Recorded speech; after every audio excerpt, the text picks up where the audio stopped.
Со ритуалното каменување на ѓаволот Иблис во Мека беше означен почетокот на прославувањето на Курбан Бајрам, со кое завршува годинашниот аджилак. Речиси 2 милиона муслимани под будното око на дронови кои надлетуваа над нив, масовно излегоа на плотото Муздалифах за да соберат камења, кои потоа ги фрлаа врз трите ѕидови од џамарат во Мина, што е еден од главните ритуали на аджилакот. Ова е голем ден во исламската историја, а токму трпението е најважното што го учи човек од аджилакот. Искрено подобро се организирани од лани.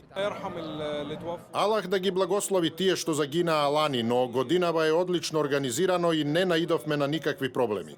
Саудиските власти ги зголемија мерките за безбедност за да спречат стампедо како ланското, во кое според Ријад беа смачкани и загинаа речиси 800 аџии, иако во матичните земји беа изброени над 2000 вратени тела.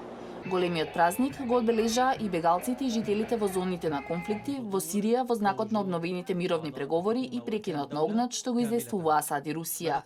Сирискиот председател Ал Асад присуствуваше на молитвата во џамијата во Дараја, пред градието на Дамаск, кој минатиот месец беше вратено под владина контрола по евакуацијата на бунтовниците.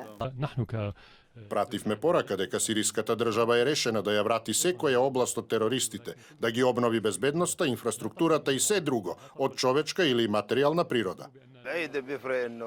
Курбан Бајрам е поинаков овде. Во Сирија ги имав целото семејство и роднините. Овде сум сам. Во Либан Курбан Бајрам ми е без радост. Овде сум 4,5 години и не сум имал еден среќен ден. За празникот, афганистанскиот председател Ашраф Гани постигна мировен договор со едни од најозлогласените бунтовнички лидери, отворајќи можност за крај на деценискиот конфликт во земјата.